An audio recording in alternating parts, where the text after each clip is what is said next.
Jaya Radha Madhava Kunja Bihari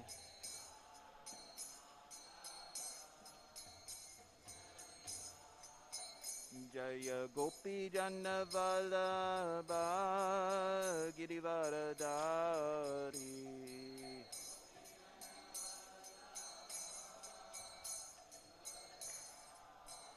Jaya Gopi Jana Vallabha Girivaradari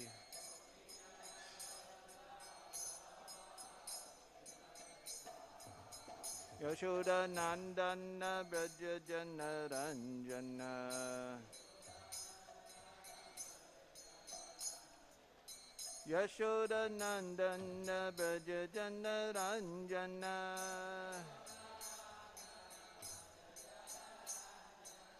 Yamuna Tira Vanachari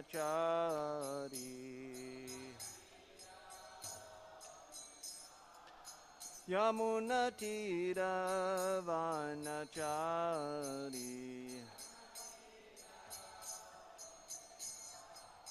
Jaya Radha Madhava Kunja Bihari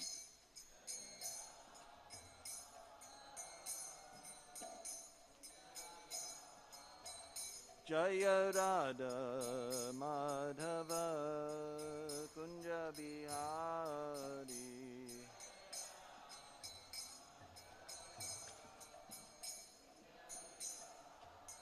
Jaya Gopi Jana Vallabha Girivaradari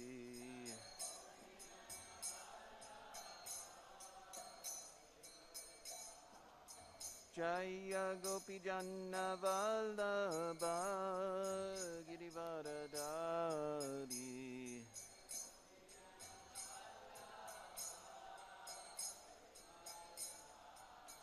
Yashoda Nandana Braja Jana Ranjana Yashoda Nandana Braja Jana Ranjana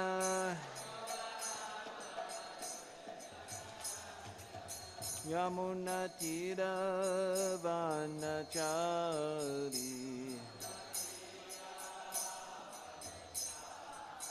Yamuna Tira Vanachari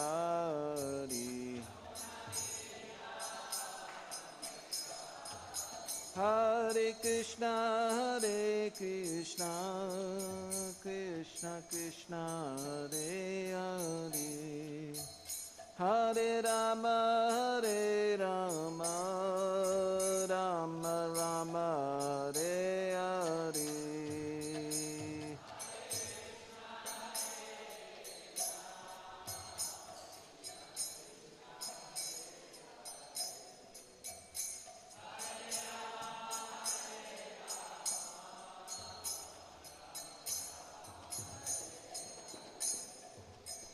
Hare Krishna Krishna Krishna Hare Hare Hare Rama Rama Rama Hare Hare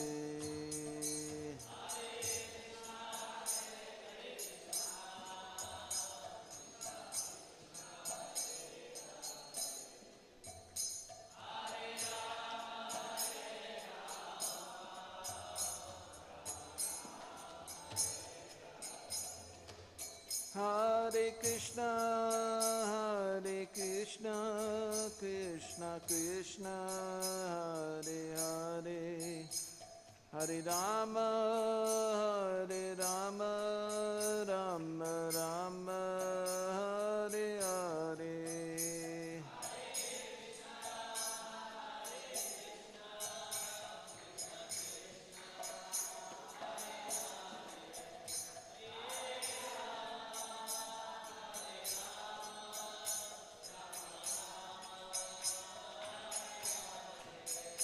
Jaya Prabhupada Jaya Prabhupada Jaya Prabhupada Jaya Prabhupada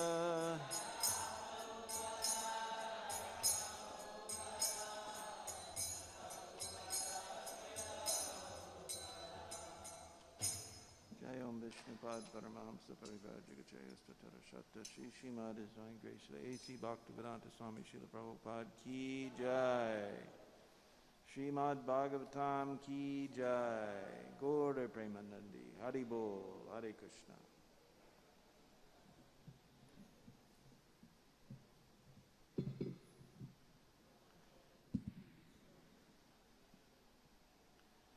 Om Namo Bhagavate Vasudevaya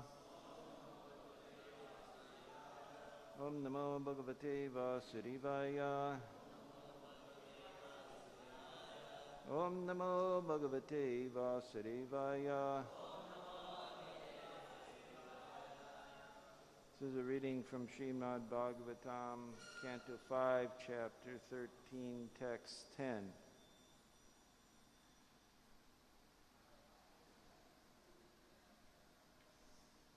Karhi smachik kṣudra-rasān vicinvaṁs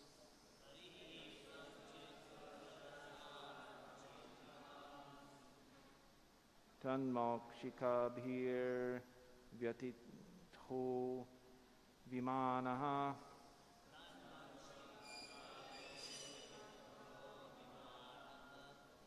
tatrāti-kṛcchrāt pratilabdhamāno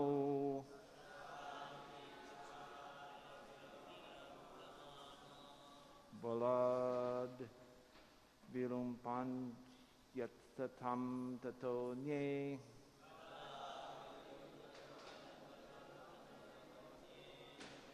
karhi kṣudra-rasān vicinvaṁs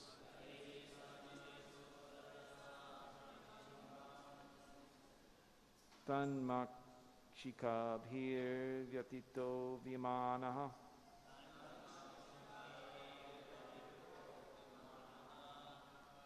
tatrāti-kṛcchrāt pratilabdhamāno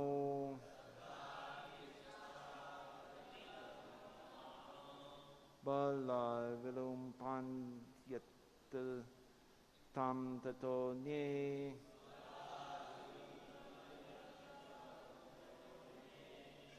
karhi kṣudra-rasān vicinvaṁs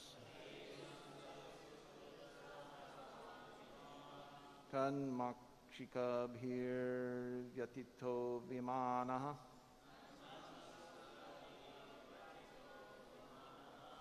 tatrāti-kṛcchrāt pratilabdhamāno balād vilumpanty tato anye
Mataji's.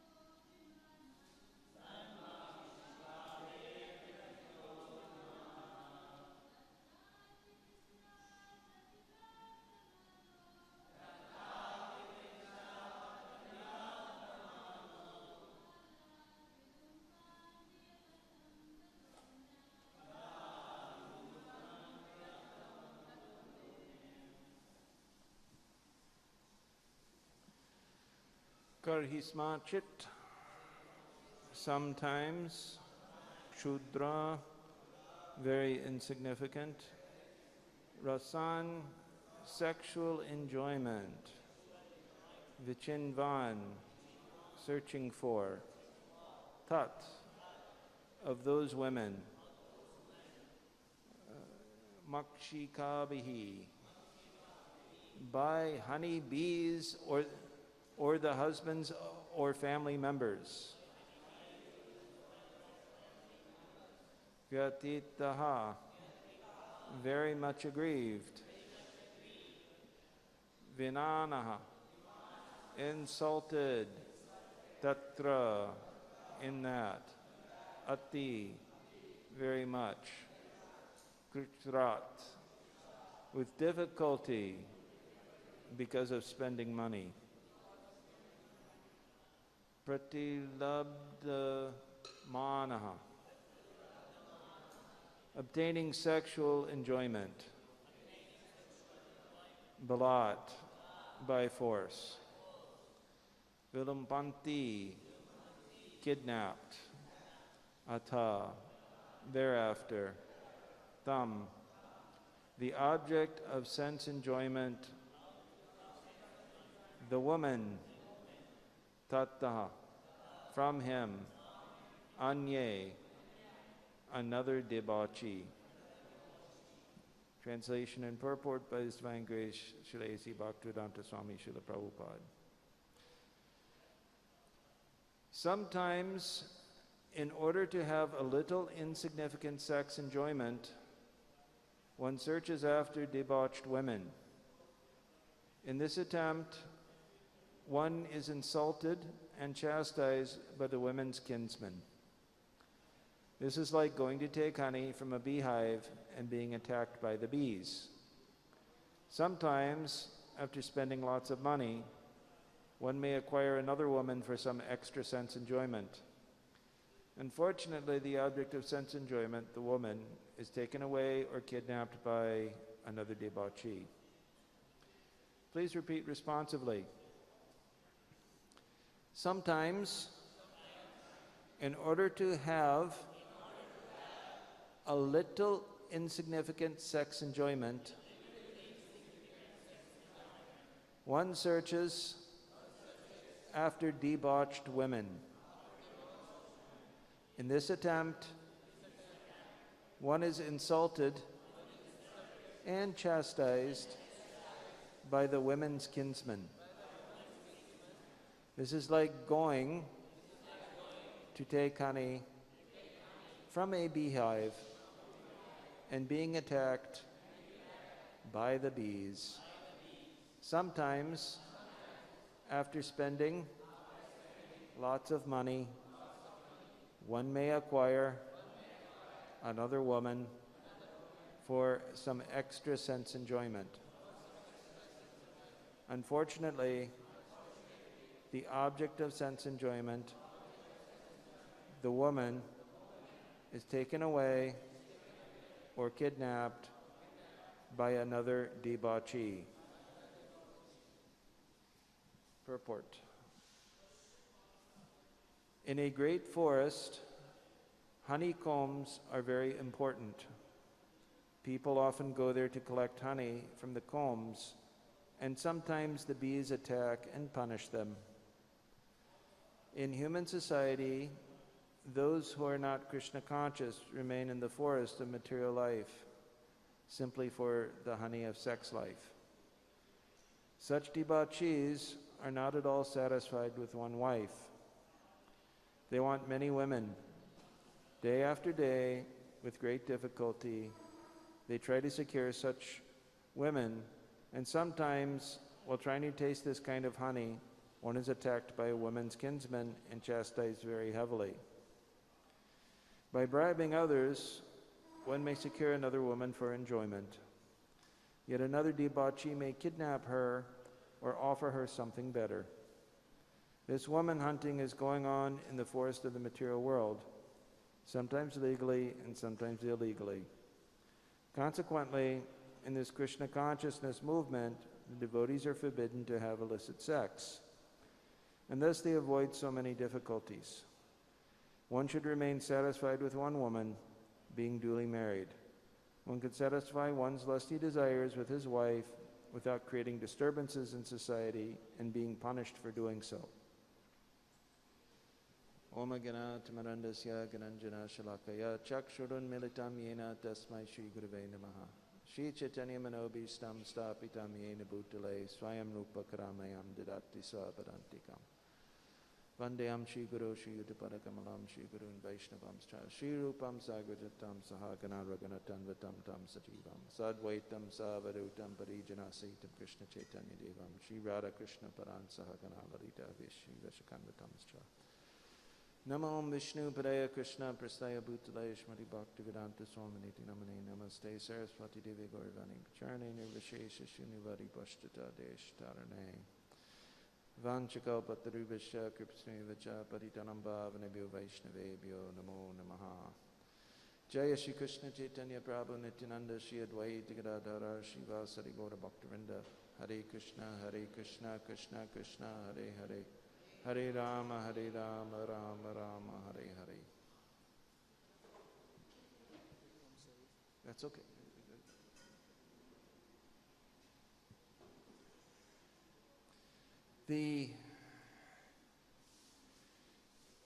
This verse shows that the Śrīmad-Bhāgavatam was especially written for this age. What the Bhagavatam is describing here is something that is within our immediate experience. In fact, we can see just from many sources, not only our personal experience, but TV shows and movie shows and friends that we know in school and so forth, that the modern society is organized around this principle. Isn't it? There's so many cinema, Hollywood, Bollywood that come out about some man and he's in love with some woman and then his family members beat him up. And then he has to somehow or other overcome their objections of the woman's kinsman in order to win her over. But then the reality is that even if he does win her over, someone richer, more powerful, and so forth might come and win her away from him. So in this way, the people are very, very miserable. So the organizing principle, the fundamental principle of material life, is the sex attraction. According to Lord Rishabhadev, in his instructions to his 100 sons, he says, Pumsastriya mitani bhavametam, tayar mito hridaya grantamahu. So he says that, basically that the attraction between man and woman is a fundamental principle of material life. So people are trapped in this world because they are mad after the sex enjoyment. And the way it works is that because you're so mad after the sex enjoyment, that want to taste this honey of sex life, that even though one is chastised severely in many different ways by the kinsman of a debauched woman, or some other more powerful debauchee, one nonetheless simply pursues it, even despite all these problems. So just think about that. What kind of place is that? A jail that there are no bars on it, there are no doors on it. You can walk away if you want, but you're so attracted to it that you can't walk away from the severe punishment, isn't it? If you're punished so severely, and you can walk away any time, but you don't want to walk away. You want to get, you want to get punished. So therefore, the society, a Krishna-conscious society, tries to nullify this principle. Because if one's consciousness is absorbed in the pursuit of sex life, then one cannot think of higher things. One cannot, what to speak of becoming Krishna-conscious. So it's a principle. If we accept that society can be arranged such that it can help us make progress in life, then we have to ask, what is this? What's the principle around which we organize society? Now, it is not possible to understand what this is by one's mental speculation, because we see out there are many kinds of different ideas about how society should be organized. Just like, for example, the Marxists. The Marxists believe that if everybody has sufficient material things, then they will be able to flourish. And the liberal people, who tend to be capitalists, they think if people simply have certain rights, like right to free speech, property rights, and so forth, then they will be able to flourish. So right now the world is defined by these two ideas, the capitalists and the communists and so forth. But even though what Bhagavatam is saying here is intuitive, that people are attracted to sex, it's not obvious. It may seem obvious to us because we're devotees, and we've been in this, following this for some time, some of us many more years, some of us fewer years. But it's not obvious. So to understand what is what, and what is the principle, one has to, this is inconceivable. This is a material thing, but even a material thing can be inconceivable, because this is coming from Krishna. So to understand the true purpose, or what is the true organizing principle of the material nature, it is not possible to understand by one's mental speculation. One has to hear from the Shastras, because the Shastras, these are directly spoken by the Lord and repeated by his great devotees. So, this is achintya. So in order to understand something that is achintya, one must take shelter of the Shastras. So here, we're in class, we're reading the Śrīmad-Bhāgavatam, so the Shastras are telling us what is the real condition, what is the real situation in the material world. So,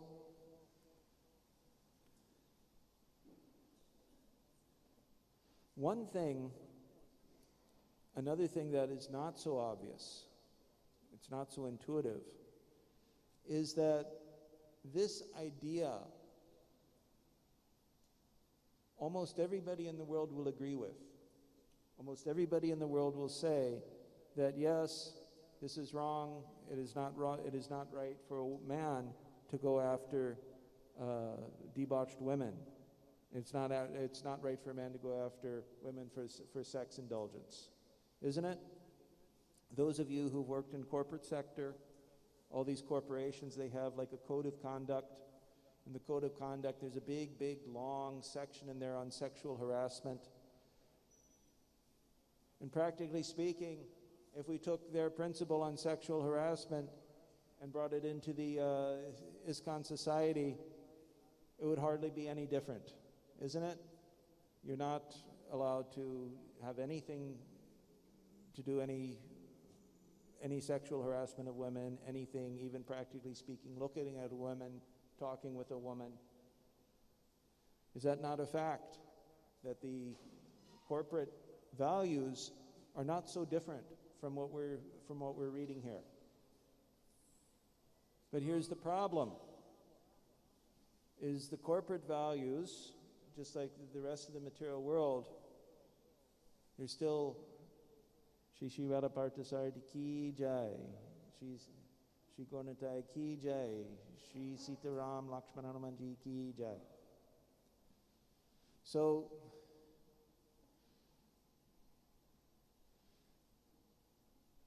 just like it's described here that the kinsmen of a debauched woman, they're like the bees. They attack someone who's looking for the sex honey. And so in the same way, even in the corporate society, there's so many women in the workforce today. And because women are there, sexual attraction is naturally there. Isn't it? Sexual attraction is there. It's like man is like butter, and woman is like fire. And you put the two together, the butter melts. So the honey is there, and then when the man comes and inevitably he tries to taste the honey, then he gets caught in a sexual harassment lawsuit and everybody beats on him in the society and he loses his job and everything like that. And so we saw this in a big way the last 2-3 years, this Me Too movement. So many men, and these are high-class men too. These are men who know these principles, and they will say, if they read this or they read their corporate values, they'll say, yes, I believe in this and everything, and they really mean it. But they're victims. They're victims of their senses. So this woman hunting is going on in the force of the material world, Srila Prabhupada says, sometimes legally and sometimes illegally. So this is material life. You have to go on. As long as you do not try to negate, as long as you do not keep men and women separate from each other, or even in societies where they do keep men and women separate from each other. Some societies, Middle Eastern societies, Far Eastern societies, even where, that's very understood. In some religions, they don't even allow women in the temples. So only men can go.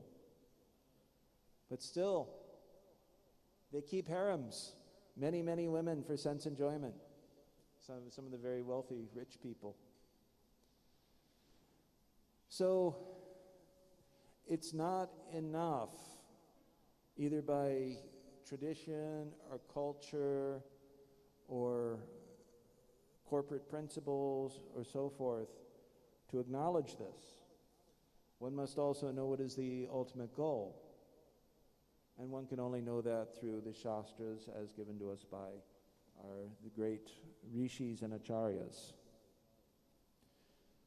So we chant Hare Krishna, and by chanting Hare Krishna, the Lord's holy name, that gradually purifies us, because this is direct association with the Lord. Even if one is chanting offensively, if one continually chants the Lord's holy name, one gradually becomes purified. At the same time, to chant the Lord's holy name properly, in a purified state of mind, one has to come to the point of following the instructions of the Lord. So following the instructions of the Lord means living the way the Lord wants us to live. And the way the Lord wants us to live is so nice that even the Lord himself lives this way. So there's varnashram dharma. So varnashram dharma is especially meant for those who are not perfect people. If you're 100% Krishna conscious, then you can be like Narada Muni. Narada Muni, when he rescued Kayadu, the wife of Hiranyakashipu, from being arrested by Indra and the Devatas in order to kill Prahlad,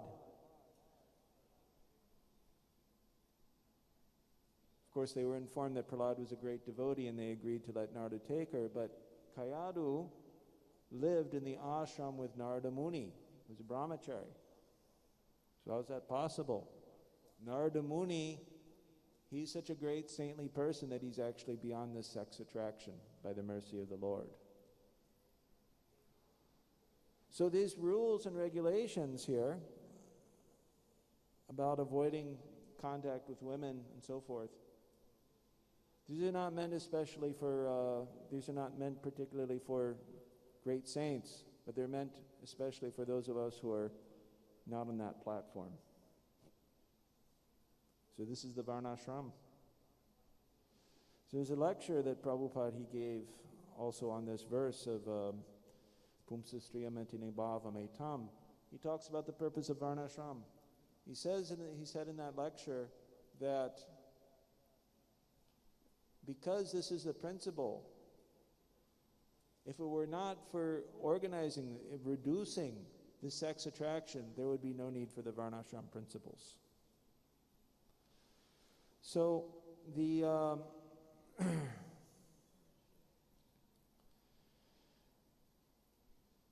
so what the devotees do is they explain this science of Krishna and they practice it themselves, beginning with themselves. Even if it's not for this particular purpose, simply because Krishna himself follows this, we also follow it. Isn't it? Varnashram, when you live in the Goloka Vrindavan, if you are a boy, you go out with the other boys and you take care of the cows. And if you're a girl, you stay with the other women and you churn the milk. You do not go out with the boys to take care of the calves and the cows. And if you're a boy, you don't stay back with the women to take care of the milk. This is how Krishna lived. Isn't it? This is how Krishna lived. There's much dissatisfaction these days among people because they feel that, the women were not taken care of by the men, and the men are not very good in society, so the women need their rights. They need to be equal with the men, because if they're not equal with the men will exploit them, and so forth like that. But this is actually not the case, because we have it here from the Shastras that it's actually the opposite. As soon as the women and the men come to mix together, the women will definitely be exploited, and then you will have a society that's organized around woman hunting, and men will hunt the women, and the women will want the men to hunt them. But not every man, they only want certain men. And then it becomes worse than animal society. So it's easy to, as I mentioned, it's easy to sell this description to people in the corporate section, high-class people in society, in secular society, people who are not devotees. But it's very difficult to sell them on the principle that the men and women should be kept far apart. in their social, occupationally, and other dimensions of life. Because ultimately, deep down, they want this sex enjoyment. They're actually captives on this prison of the material world. And because they're captives, willing captives, they actually want this. So,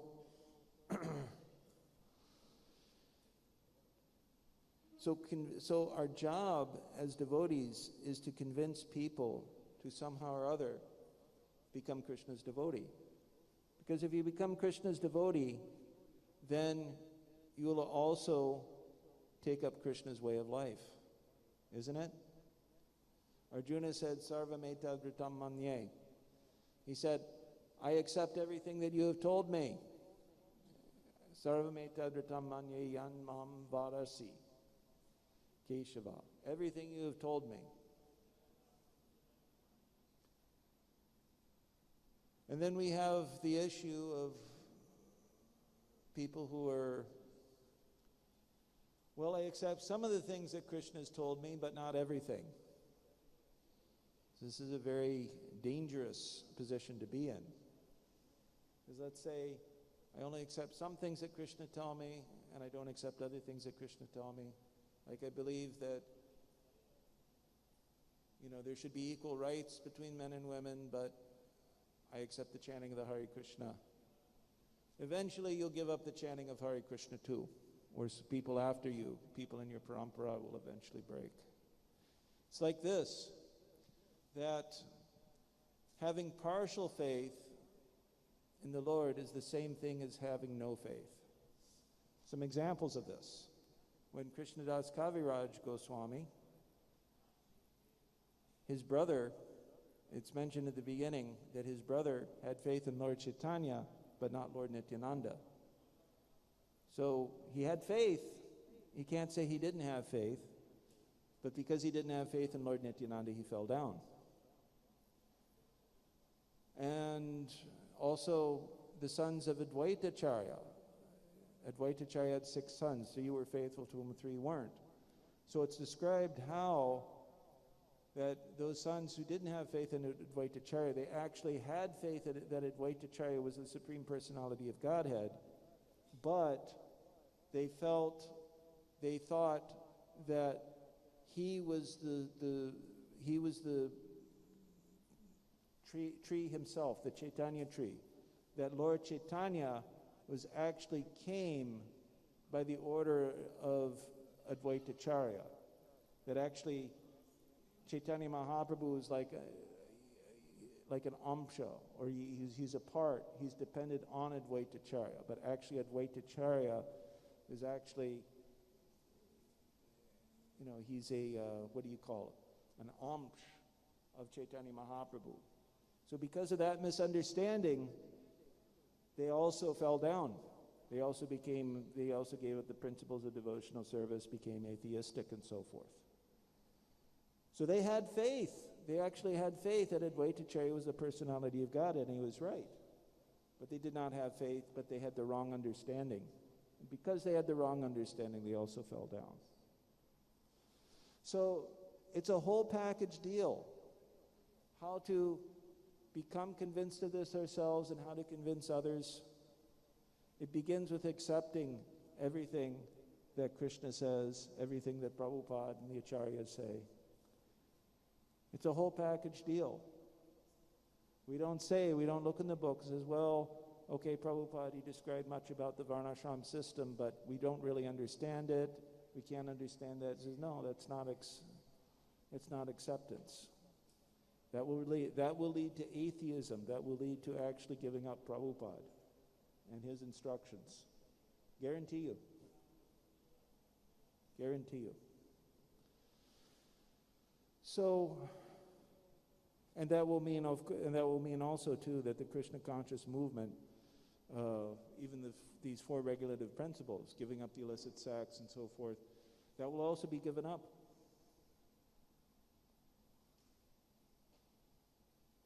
So it's a package deal. We have to accept everything. And it's not possible to speculate about it. Therefore, when the Shastra says, and Prabhupada says in his books, when he gives us this knowledge, we have to take it as it is. We can't speculate about it and so forth. How do we maintain that? How do we maintain our attachment to that? That's going to be chanting Hare Krishna and associating closely with the devotees who also accept this. Otherwise, if we make up things that, well, in whatever, whatever the excuse, the people outside, the corporations won't like us if we don't have equality in our society, which is probably true. Or the politicians won't like us if we don't have equality. Then, and we want to do the same. We want them to like us. But actually we want Krishna to like us. That's the point. Isn't it? Just consider this. What wouldn't you give to actually go take part in Krishna's Leela, or to be born in a place, in a society in which Krishna or his great devotees have taken birth? What wouldn't you give to that, for that, to be a part of that society? Isn't it? If we want to say that, no, I want to go to Japan like Srila Prabhupada and I'm a lady, or say, no, I'm a gopi, I want to be a gopi, but I also want to go out with the cowherd boyfriends. You can't go to Goloka Vrindavan. Goloka's not for you. So that's what it means to be Krishna conscious, that a consciousness has to be centered on what is Krishna. What does Krishna want? What is the kind of society that Krishna wants to live in? And I can tell you right now, and we can see right now that the kind of society that Krishna likes to live in is not the kind of society where men and women hunt for each other for the sex life. That's not a Krishna conscious society. So,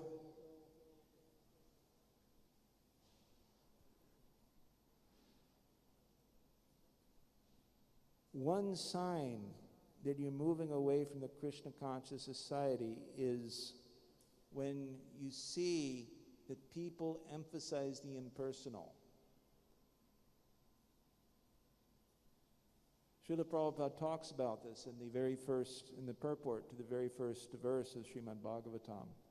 He talks about how the impersonalists, by overemphasizing the impersonal feature, the absolute, have given indirect impetus to sex life. So, it is therefore very important to hear about the transcendental qualities and activities and pastimes of the Supreme Personality of Godhead in order to counteract this tendency. This is the basis of our progress in spiritual life, because this is what gives us faith, this is what enthuses us. It's just like some people, they say that what's really important are instructions. If Prabhupada says, don't have illicit sex, or we should do this, we should preach like that. But the descriptions themselves also are no less important, because they give us the encouragement or enthusiasm to actually try to achieve this. So in this regard, Baladev Vidyabhushana, in his Govinda Bhashya commentary in Vedanta Sutra, to the third verse of Vedanta Sutra, Shastra Yonitvat, that Shastra is the basis. So he's talking about the basis of the Shastra. In order to understand anything achintya, according to Jiva Goswami, you have to hear from the Shastra, because that's the only praman that is not dosha-yukt. All other pramanas are dosha-yukt. They have, they're full of human error. Brahma, Pramada, Vipralipsa, Karanapatava. They have these 4 defects, except Shabda. Except Shabda. So, Baladevi Vibhushana, in his Govinda Bhashya commentary, he gives the example that just because the Shastras describe things doesn't mean they don't motivate action. He gives the example that, let's say in your house, you come to know of a hidden treasure and a means for recovering it. Just that knowledge alone gives you great benefit. Okay? So in the same way, just like I happened to be reading the other day about Lord Ram's kingdom. You know, Prabhupada, he in those purports, he talks a lot about Varnashram and how even in Kali Yuga, if people follow Varnashram like the way they did in Lord Ram's time, then they'll be very happy. So in those descriptions, you're hearing about how the streets were cleaned and you had elephants going through the streets in Ayodhya, and they would take water, scented water, and spray it everywhere. And Prabhupada was saying that they didn't use machines back then. They actually used the elephants to do this.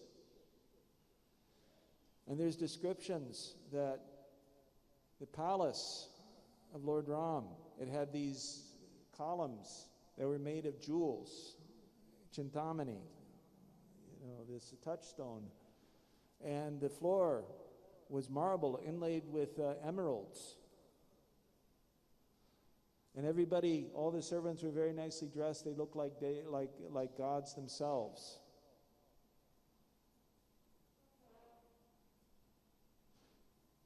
Why wouldn't you want to live in that kind of society? To dress like that, to organize your society just like Lord Ram. So that's what so that's the point that Baladevi Vibhushana is making, is that the descriptions themselves, the transcendental qualities, name, fame, attributes, activities of the Supreme Personality of Godhead, is itself provides the motivation or impetus to go back home, back to Godhead, and to take up the activities. But the impersonalists, who either because they don't like the instructions of the Lord, they have some personal desire to fulfill, that's why Mishra Bhakti, or mixed Bhakti mixed with some sort of material desire, is a liability. Because in order to accommodate those material desires, what happens is that you start to adjust the Shastras, you start to give indirect explanations in order to defeat them, in order to fulfill your desires. Therefore, in order to fulfill material desires, to get back into this cycle of sex life and being abused by others, you actually misinterpret the Shastras with bad logic. In other words, you introduce a chala dharma. This is one of 5 kinds of dharmas that we're supposed to give up. So chala dharma. So cheating religion. So this is what happens with in just so many ways. It's just enough to know that this is how it works, because there's so many different varieties of cheating religion. Just like when a good example of this in Bhagavatam was when Prithu Maharaj was performing Ashvamedha Yagyas. So he was about to perform his 100th Ashvamedha Yagya, and Indra was very much afraid that if he completes his 100th Yagya, then he's going to take my position, that Prithu Maharaj is going to take my position. So what did Indra do? He started appearing in different sannyasis and teaching different kinds of irreligious principles in order to defeat the performance of the yajna. So practically speaking, we see that as long as the material desire remains, is that one is in danger of not only subverting the path of bhakti for himself, but also subverting the path of bhakti for others. Therefore, in our personal lives, it's very important to actually give up this desire for material sense enjoyment at any level and pursue Krishna consciousness. I was just reading earlier in the Bhagavatam, in the first canto, Prabhupada, there's a question about fasting. Some people talk about fasting that, well, should we perform Nirjala Ekadashi? How far isn't it enough just to eat something on Ekadashi and just go out and do your preaching? The answer is yes, but what are you preaching? We're preaching to people that they should actually do upavas. Now, I was reading also in Hari Bhakti Vilasa, when they talk about upavas, they're talking about it's a total fast. You're actually fasting from everything. And in Bhagavatam too, Srila Prabhupada is saying, I think it's in the 7th chapter, text 38, in the purport, he says that if governments want to stop corruption, then here's a list of religious principles they should implement. And the very first principle is that for the whole population, 2 days every month, at least 2 days out of every month, people should fast completely. Okay? People should fast completely. So, of course, there are health issues, there are issues, people have ability and so forth like that. And you can say that, well, this is what Srila Prabhupada wanted. He really wanted us to do the preaching. That's his example. But that's an example of cheshta. That's the praman where you take a sign. You see what Prabhupada did, but you ignore what he said. Then you've come to a wrong conclusion, because what are you supposed to preach? According to the books, you're supposed to actually do this fast. There's a story in the Mahabharata that Yudhisthira Maharaj, he was sent by Dronacharya to find somebody who's less qualified than himself. So Yudhisthira Maharaj spent all day looking for someone less qualified for himself, and finally he found a farmer that on the Ekadashi day he was drawing water. And he said, there is a man who's less qualified than me. He's drinking water on Ekadashi. Then he arrested the man, and he found out from the man that he was drawing water for his animals. And Yudhisthira Maharaj returned to Dronacharya and says, I could not find anybody less qualified, somebody who's inferior to me. Couldn't find. So that shows that for healthy people, generally, if a society is trained according to varnashram principles, then the general population is going to follow these principles. They're going to fast. Just like in the kingdom of Lord Ram, when he was here. Actually, Lord Ram had to go out on he had to go somewhere outside of the city. And so there's one resident in the city, he would not take his meals unless he saw Ram. And so for like 30 days, like a whole month, he wasn't taking his meals. And when Lord Ram came back, he heard about this. This is not right. So there's actually like a deity of Ram that he kept in that when Lord Ram was personally present, he kept the murti in a closet. But it says, no, okay, this murti is not different from me, so you can have the darshan every day. So people, they would not take their meal before they had the darshan of the Lord. So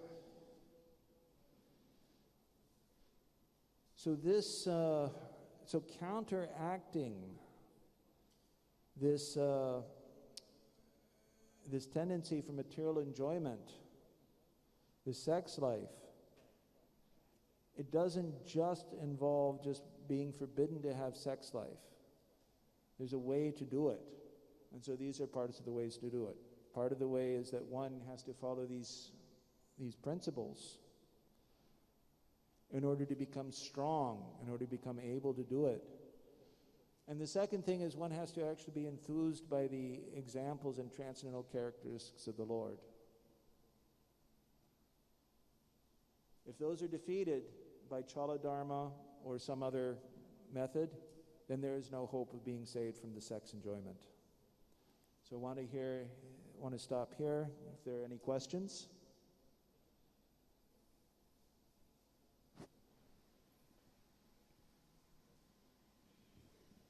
Okay, Prabhuji, if you... Oh. Should I speak first? First I will speak. Okay, we'll take care of the questions really quickly, and then could we do that? Can we take care of the questions if anybody has a question, and then...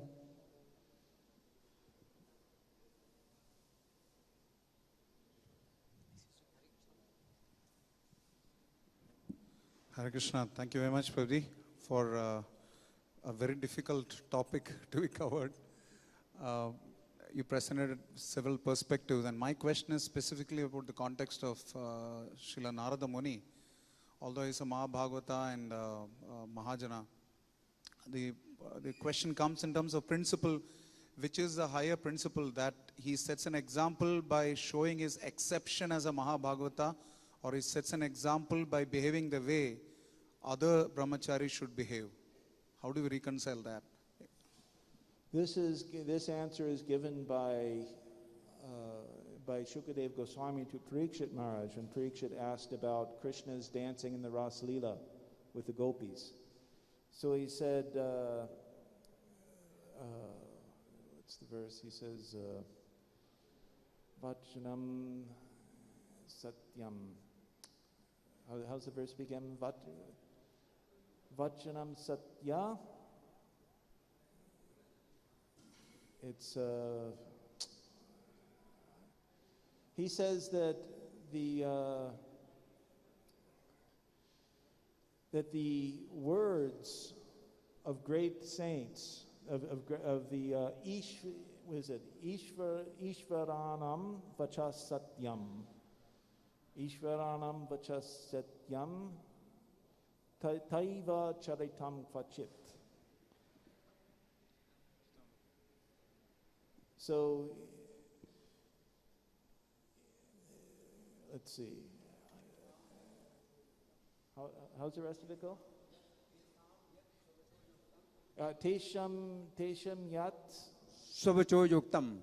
Swavacho yuktam. Swavacho yuktam. Yeah, tesham yat swavacho yuktam. Vimānaḥ tat samacharet. So he says that the words of the Lord's empowered devotees, of the Ishvaras, Ishvaranam, of the Ishvaras, they're always true.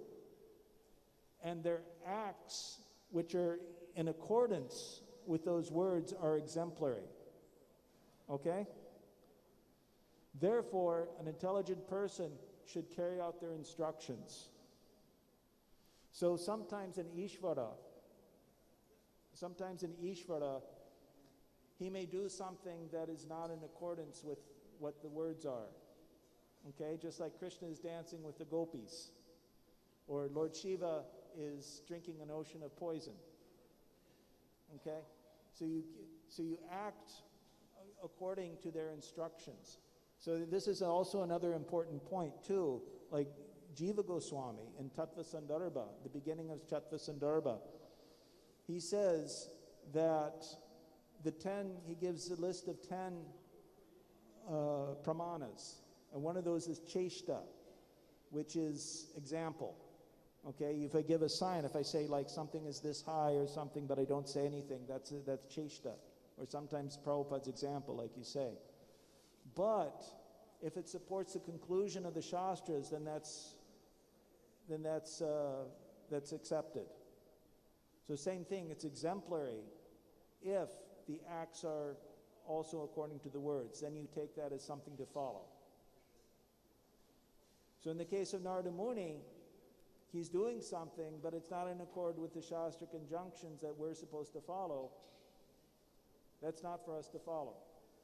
We follow his words and instructions. Those we always follow. Is that okay? That's how you're supposed to take it. The words are what we always follow. And the examples, whether or not it's for us to follow or not depends on whether those examples are in line with the words or not in line with the words.